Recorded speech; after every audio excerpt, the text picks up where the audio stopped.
Hi, this is Gayle with BERNINA of Naperville, and thank you for coming back for step 2, or part 2, shall I say, of copying our favorite blouse. So in this demo or tutorial, we are actually going to take all of the bits from the pattern that we copied and sew them together. So you're going to sew the Spanish hemstitch trim that you see here. You're going to do a little bit of bias around the neckline and just general gathering. And we're using some special Bernina feet, so you're not going to want to miss those. We're also using special stitches. So hey, I hope you can stick through it. Get those toothpicks out to prop your eyelids open. All right, let's get started. So now that everything has been trimmed up, I can easily cut my pattern out of my rayon material. Now I'm using a 60-inch wide rayon from Art Gallery Fabrics. Don't forget that when you cut, you let the bottom of your scissors do most of the cutting.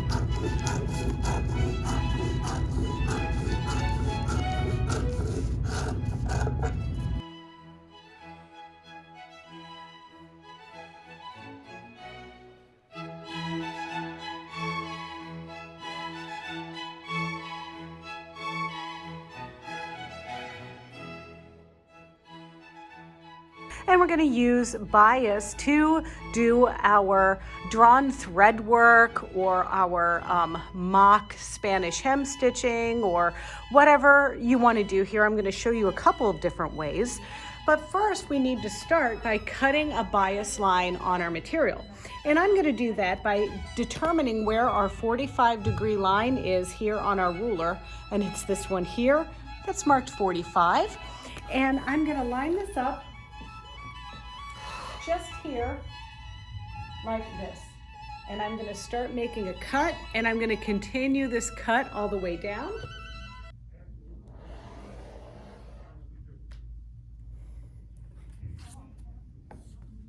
And I'm just trying to keep everything lined up nicely. I will have to shift my material a little bit.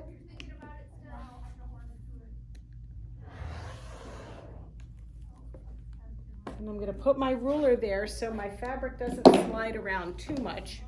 And now this might be a good opportunity, actually, to just fold this bias to continue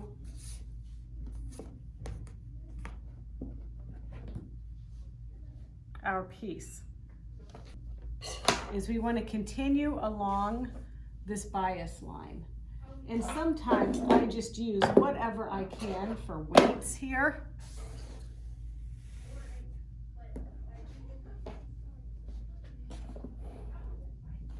There we go. That's pretty good.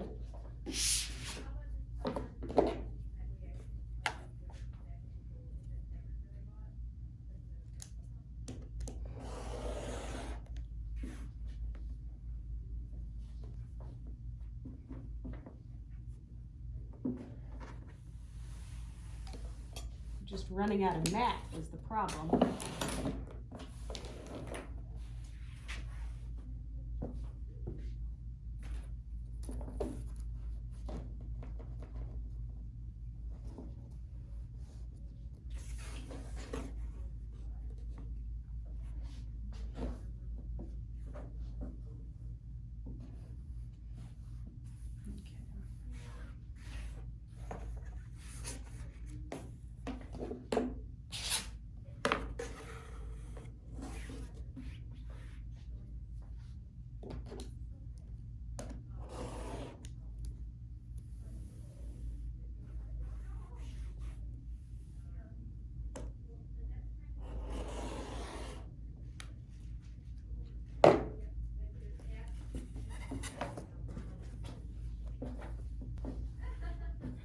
And now I'm going to take my bias, which is the piece that I've cut over here.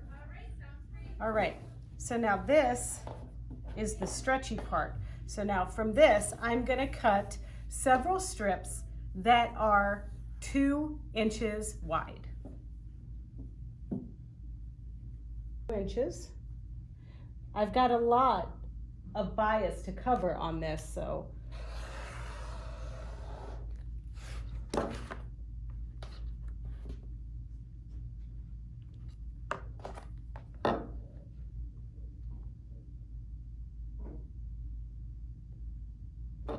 going to start by cutting 4 strips,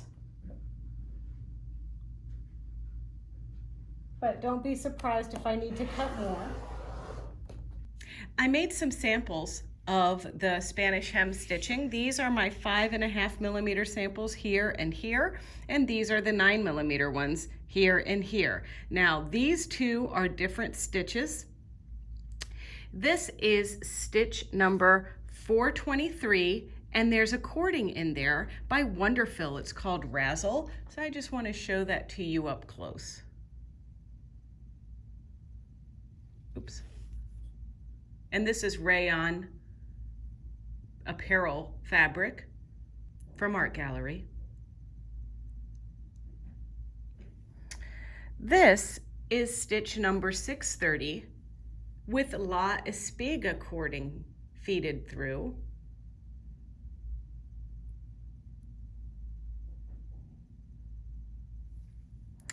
And then this is no cording and stitch number 725. And this is now 9 millimeter.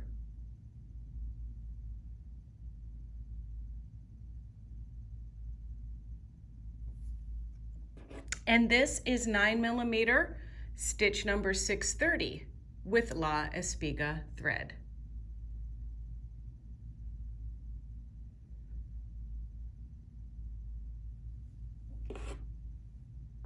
All right, working with the Spanish hemstitch foot, you can see it here. It is foot number 47, and it comes with all these tools, which I've laid out here.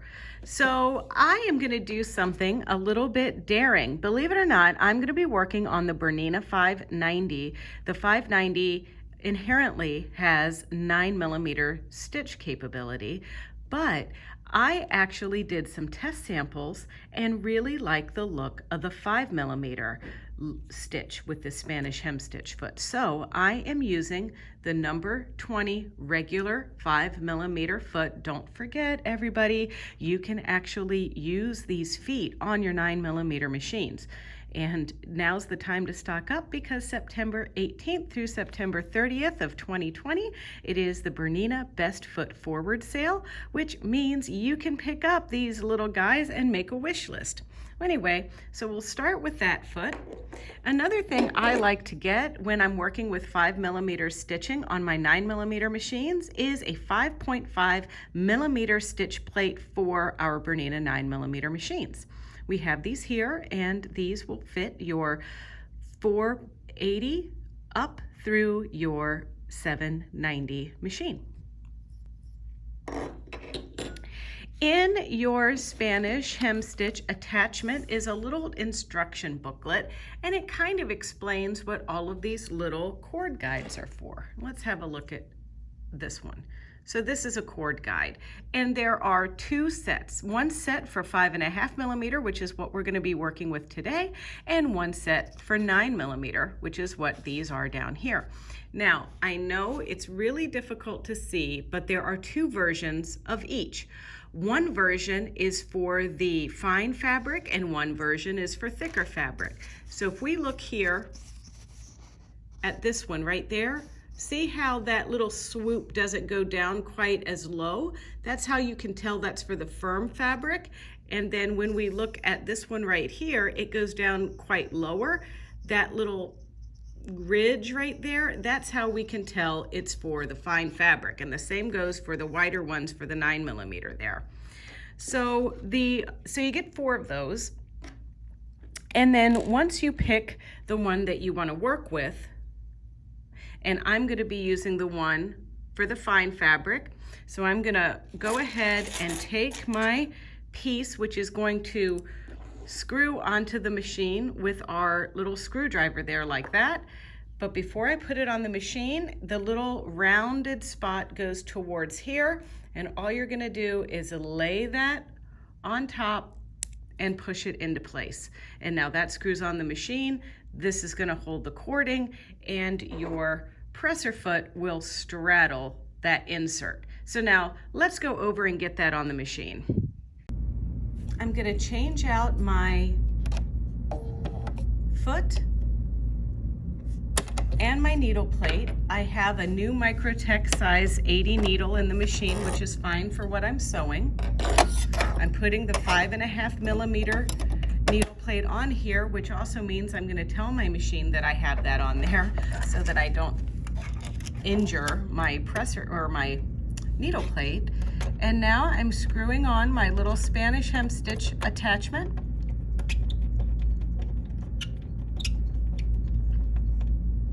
And then I'm gonna put on the regular number 20 foot. And now we're ready. Now I have pre-cut, as you saw, I cut some bias strips. So I'm gonna take those 2-inch bias strips and press them in half, and I'm gonna have one piece on one side and one piece on the other. I chose this variegated blue La Espiga thread. It really is the perfect weight. It works really well through the Spanish hemstitch attachment, and we carry this here at the shop in many different colors, solids, variegated, so there's something for everybody with this. And this is a nylon cord, but I do steam it so I don't get it too hot, but don't worry about putting this in here. It also is washable. Now here is my rayon that I've pre-cut into the strips. And so I'm gonna take one side and line it up under my foot, and then line up another side.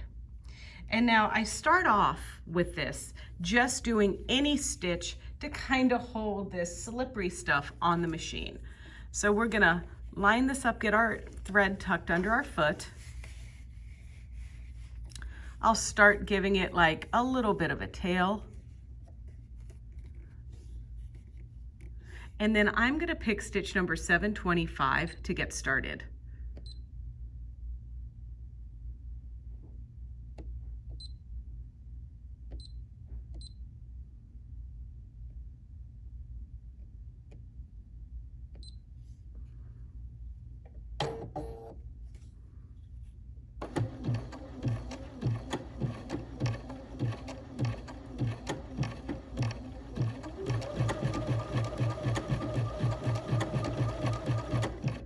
Okay, I just want to hold that in place a little bit. Now I'm going to take my La Espiga thread, and I'm putting this on my vertical spool pin of my machine just to kind of hold it out of the way, but I'm also pulling some thread off of it to get some slack, because you can see this is pretty thick. I don't want to hold that heavy thing in my lap the whole time. I'm going to raise my presser foot now, and I'm gonna slip this thread, kind of floss it into this Spanish hemstitch foot, just like this little piece here, lower my presser foot again, and now just to get started, hold my finger behind my cording.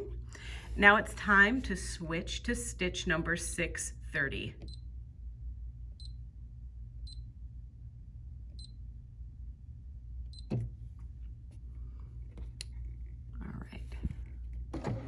So we're in this for the long haul because we've got a lot of this trim to make.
All right, now that we've sewn for a little bit, let's have a look back here to see this pretty design.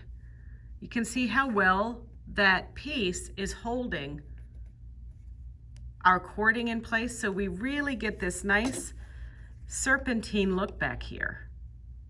All right, this is gonna take me a while. I'm gonna have to make several pieces of this, but then when you see me again, we're gonna be stitching this into our blouse. I've got the front piece. This is the right front piece of the blouse here, and I have made my trim, and here it is. And this is the right side of my trim right here, so I'm gonna line up right sides together, and because this has been cut on the bias, it's gonna be easy to just curve this around as I sew.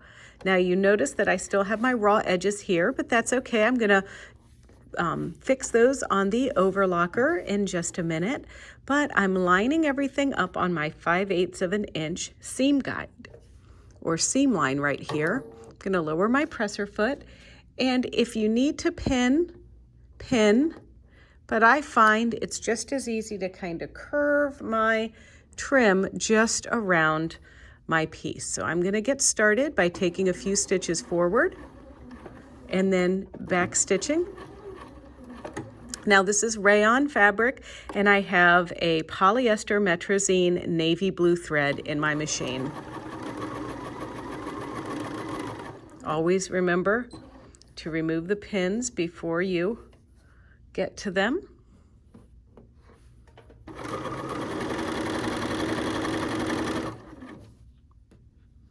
And then I'm just going to gently turn my trim around this curve.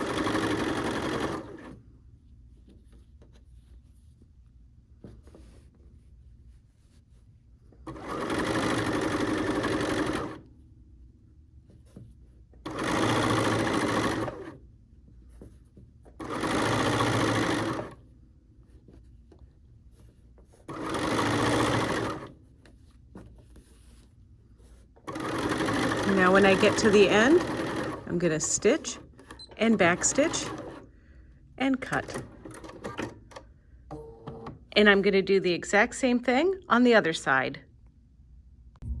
I'm hanging out here at my L850, and now all I want to do is just take my piece that I just stitched and overlock these edges. Now I'm doing a 4-thread overlock stitch, and I'm getting my seam that I just stitched right very, very, very close to where the needle is going to penetrate this stitch.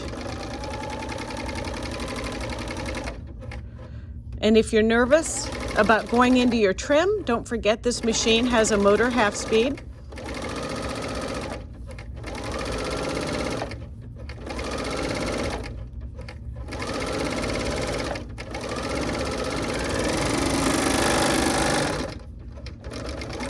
All right, that looks really pretty. And now it'll just be folded under, just like this. And we've got our little insertion. Now I'm just gonna sew all of my blouse pieces like this, and I'll be back when I show you how to put on the gathered bottom piece. Okay, so here are the pieces that I sewed together, just like you saw me sew the one side. Of course, I also had to add some down at the bottom here. I sewed the pieces together like little insertion, and then serge the back piece so that the wrong side will look just as nice as the outside. So now we have the back piece that looks the same here, and we've got those back bottom gathered pieces that we created. And now I'm going to show you using the front piece how we are going to gather and fit this wide piece in here. And it starts with a special foot. I'm using the number 16 gathering foot. Now there are two versions of this foot. There's the 16 regular, that's for your 5.5mm machines, and a 16 wide. I'm using a BERNINA 590 with the 9mm wide feed dog, so we're gonna need to use the wide gathering foot for this.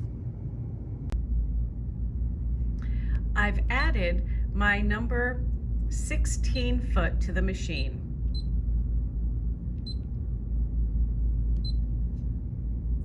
And I've selected stitch number 1, and I've elongated it to 4mm long, and I've adjusted my tension to 5.25.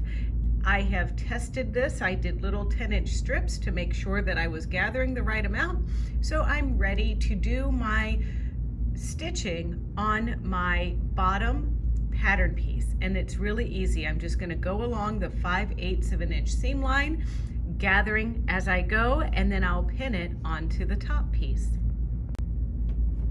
When I drafted the pattern, I marked along the top that I needed to gather, and so that's the edge that I'm gathering right now, and I'm using my 5/8 of an inch seam allowance marking right on my needle plate. So now I'm just going to simply do my gathering, and also wanting to make sure that I kind of hold the fullness here so it doesn't stretch on me or weigh down, because we really need this foot to perform the gathering for us. And now I will eventually get to the end of this curve, which is right here, and I'm just going to slightly sew off the edge, lift my needle using my foot control, and raise my presser foot with my knee lever. I'm not cutting because I want some extra strings at the end of my piece. So now I'm going to go around the other curved side, lifting my presser foot with my knee lever, lowering my foot down using 5/8 of an inch seam allowance.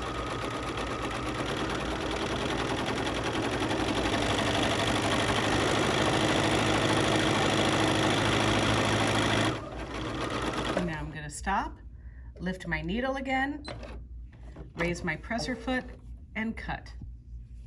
Finally, I have one more pass to make, and that's the straight line along the top. That's that little insertion piece that we created.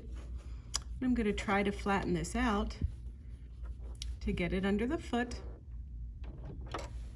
at the 5/8 of an inch marking. And now, once again, I'm doing the same thing. And also, I want to take a note that I did notch it in the center, so it'll be easier for me when I pin this onto my blouse, the blouse top portion.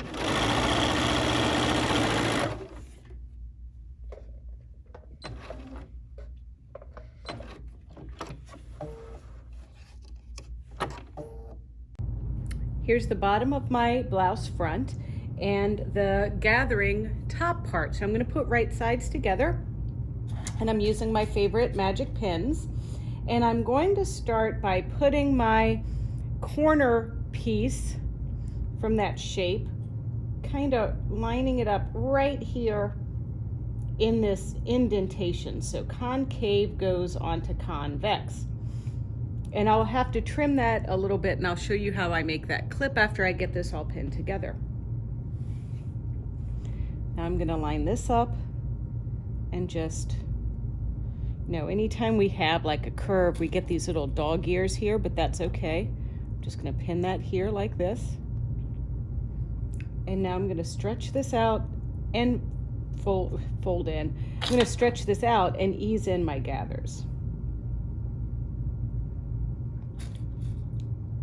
And I'm going to use a lot of pins. Well, a lot of pins for me. I don't do a lot of pinning when I sew my pieces together.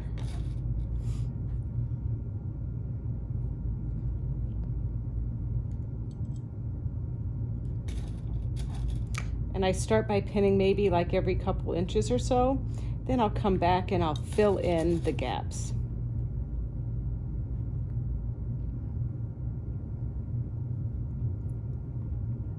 Just to make sure that things don't wiggle too much on me.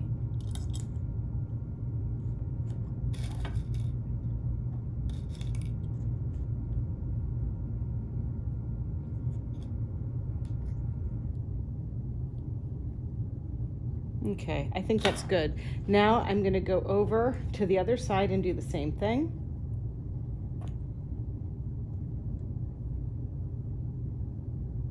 But I have to find, I gotta find my little corner, which is right here. And that goes on the convex piece like this.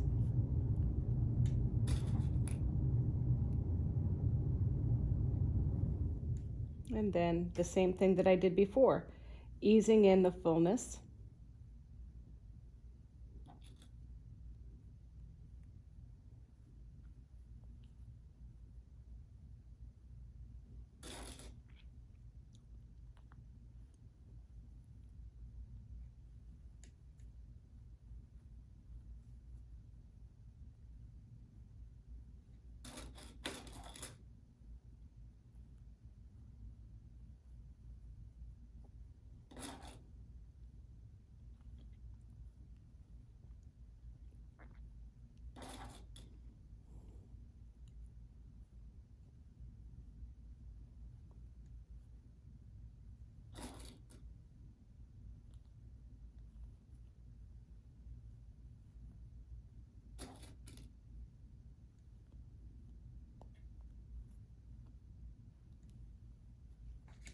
Okay, and then finally, I'm just going to ease in the fullness on this piece right here. Now, this is where it gets a little bit tricky because it doesn't want to really conform to this shape, because when you try to put a convex piece and a concave piece, you need to clip. And I just had my scissors sharpened here, so I've got some nice sharp points here. So what I'm going to do is, here is my kind of most concave-y piece right here. So I'm just going to gently clip right in to that stitching line. And I'm going to do the same on this other side.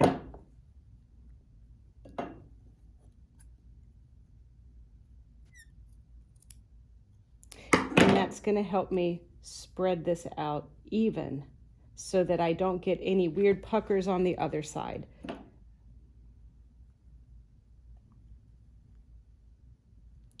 You know, and we all have our little ways that we hold things like this.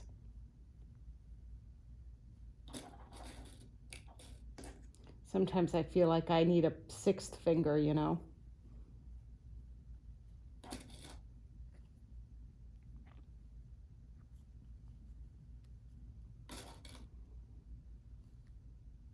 And when I sew this at my sewing machine, I'm going to sew on the gathers. I know this might sound like craziness to you, and there's going to be some that'll comment going, Gayle, don't you sew with the fullness on the bottom? No. I want to sew right on top of that gathering line.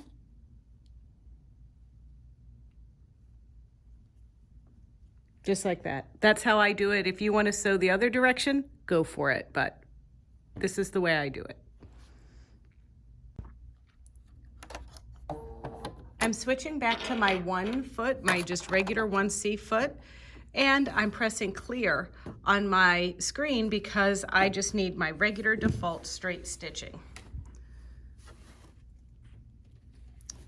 And now, like I said, I rather enjoy sewing with the gathering side on top so I can put my needle right on those gathering stitches.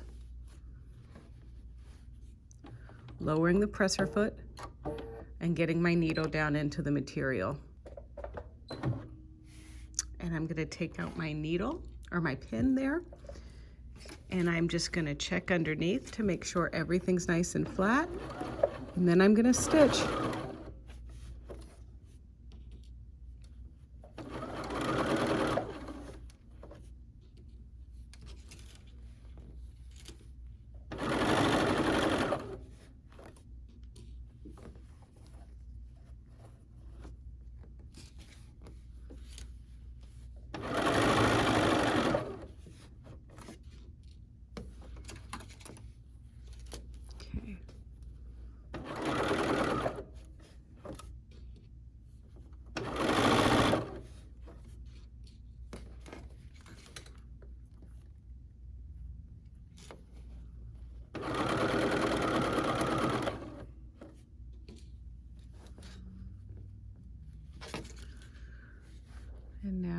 just gonna smooth this out and come back this way, removing my pins. This is really easy. I'm just following this line.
All right, we got around our first piece.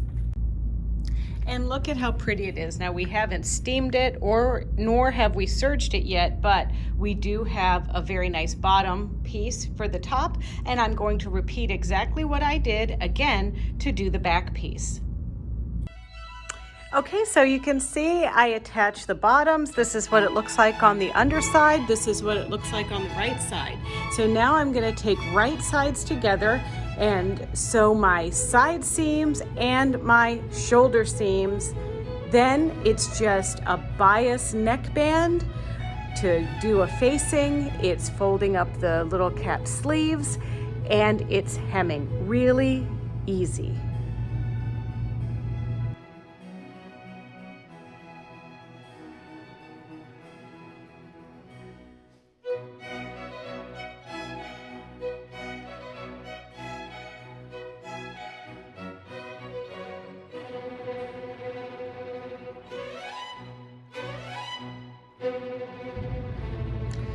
Ta-da! All right, so I sewed the side seams, I sewed the shoulder seams, and I overlocked them, and also did the sleeves here. So I'm just gonna turn up the sleeves 1/2 inch and top stitch. Then I am going to do around the neckline. So the first thing I'm gonna do around the neckline is prepare some bias to bind this little edge. Then I'm gonna do bias around the neckline. So that's our next step. So this is a piece of bias that was cut 2.5 inches and then folded. And I'm gonna use this on our little keyhole opening that's gonna go back here on our blouse. This is pretty easy. I'm gonna work with our blouse just like this and spread that opening open like that. I'm gonna take some of my pins and I'm gonna use 1/4 inch seam on this. So I'm gonna line this up like so. I'm extending this over. I'll trim it flush at the end, but I'm gonna pin,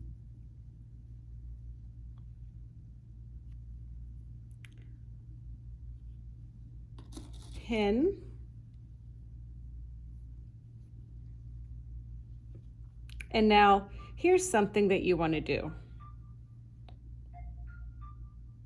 Hey, the Laura Star Iron says hello, she's thirsty.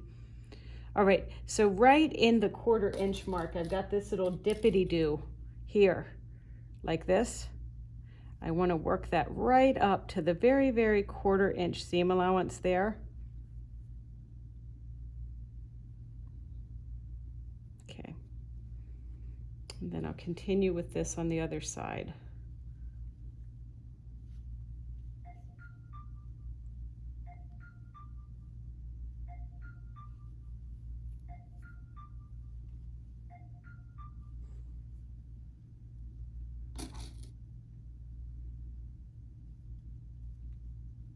Okay, so now I'll show you how to sew that on the machine.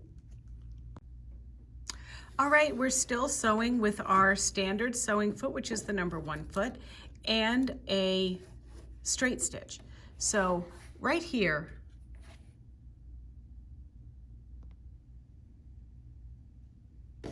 These are 1/4 inch seam allowance. Now there is a 1/4 inch foot that I could use, but for something like this, I just eyeball it there. We don't have to be as precise as if we were doing a quilt. So I'm lining it right up on that piece. And then I'm gonna remove my pin. And now I'm just gonna let the fabric extend. I'm keeping my bias piece right up against that 1/4 inch line, but I'm sewing right into that dip. Let me raise the foot. It's that little dip that we notched into.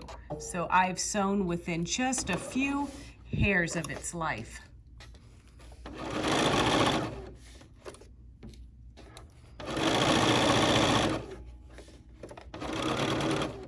And now we're gonna reverse, sew, cut. Now, zoom out a little bit. I'm gonna take this piece and I'm gonna fold it and fold it back again and top stitch. So this will require me just going to the iron for a couple of minutes so that I can set that seam. All right, I've switched my foot to the number 10D, and the 10 foot has a little bar right here that I'm gonna do stitch in the ditch. So let me just show you. So this is my piece for my shirt. This is the binding that we just made, and it folds over the seam in the back. So what's gonna happen is as I stitch in the ditch, it's gonna catch a little piece of the top onto the back.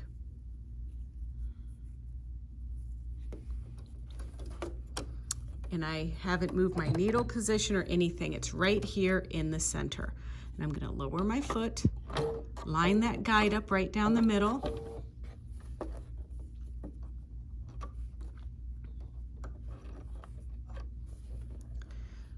And go for it.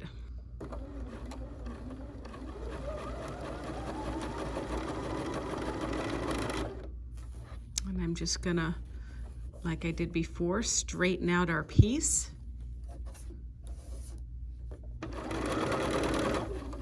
As we get to that little bump, wiggle our fabric out.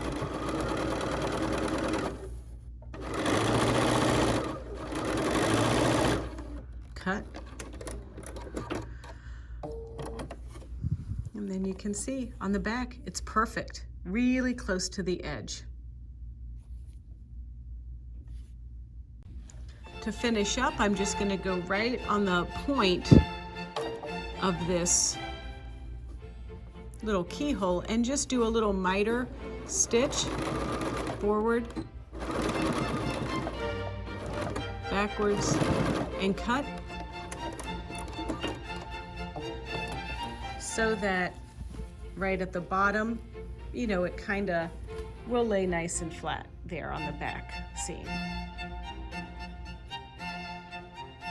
All right, I've pinned the bias neckline on to my blouse and I folded it around the edges here, and I'm gonna do a 5/8 of an inch seam allowance, trim, cut in so it will curve around nicely, then top stitch. So it starts first by going around the neckline and trying to be very, very precise with my seam allowance.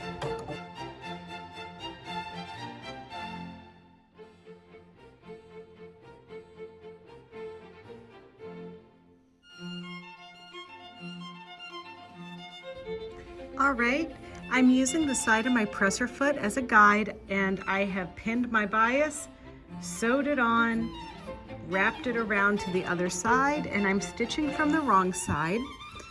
But now that I'm ready to stitch, I'm gonna pull out this first pin, and I'm just gonna take a few stitches, go back a few stitches, and now we're gonna go all the way around the neckline.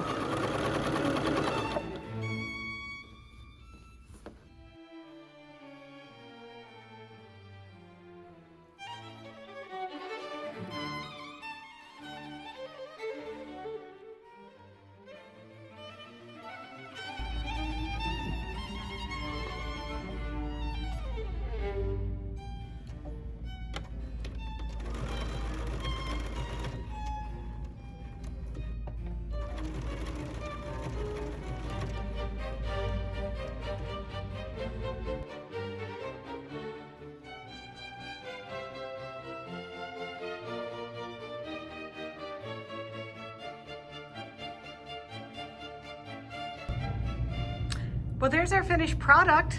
I think it looks pretty good. I really do like the Spanish hem stitching that we did on this one with that La Espiga thread. It looks pretty good. And then you can see that I added the button and the little loop that I did by hand on the back. And I also let it slope a little bit longer in the back. Yeah. And you know, in contrast to our original one that was down there, I definitely like the color of this one better. So I'd say this is a success. What do you think? Are you gonna give something a try? I think you should. And I'd really like to extend my thanks for you bearing with us on this tutorial. It was kind of a long one, but I hope you enjoyed it. And if you want to see more videos just like this one, don't forget to tune in to our Bernina of Naperville YouTube channel. It's easy. It's youtube.com/Bernina of Naperville. And don't forget to subscribe, like, and comment. And if you want an alert every time a new video goes up, just click the little bell. All right, well, thanks again and happy sewing.